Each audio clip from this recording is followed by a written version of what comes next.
La Torre del Comte ha viscut la quarta edició de la seva Fira de la Ceràmica i el Gravat. Enguany la proposta ha superat les expectatives en un augment significatiu de l'oferta de tallers i d'expositors, així com la destacada incorporació de la tècnica del gravat, un art ancestral desconegut per a molts.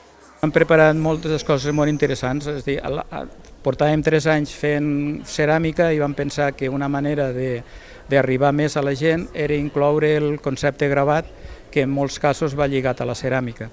Hem aconseguit doblar el nombre d'expositors, tant de gravat com de ceràmica, de manera que la gent pot vindre a fer tallers i pot vindre a comprar obra d'autor.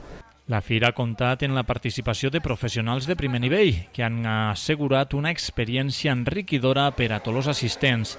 A més dels tallers, s'han dut a terme xerrades i col·loquis especialitzats en el món del fang i les argiles. Jo penso que està genial perquè la gent una mica valori el treball del ceramista, se li posi en valor, que és una cosa que s'està perdent i s'està perdent com a treball. I en canvi hi ha com un boom de la ceràmica, però una mica com a experiència, no? Com una cosa més lúdica, que no està malament, no critico, però bueno, que jo penso que això està molt bé perquè la gent conegui el treball del ceramista, que entri en contacte amb la matèria i amb el material i que s'animin a tenir alguna peça també. La novetat més rellevant d'esta edició és l'aposta pel gravat i per les seues diferents tipologies. Precisament, els participants han pogut crear i emportar un record únic fet en les seues pròpies mans.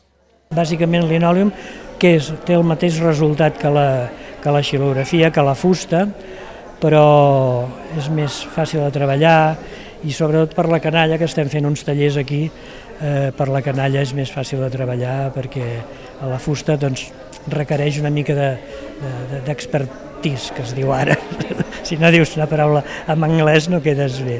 I en canvi els nanos ja amb precaució poden fer-ho i reproduir-ho. I en una hora tenen reproduïda la imatge i estampada. S'emporten la imatge a casa i la matriu. La fira s'ha consolidat com una de les més dinàmiques del Matarranya, un esdeveniment que vol arrimar l'art de la ceràmica i el gravat a un públic ampli, des de xiquets fins als adults. La seva filosofia és que els assistents no sols observen, sinó que també participen activament i s'emporten a casa creacions pròpies.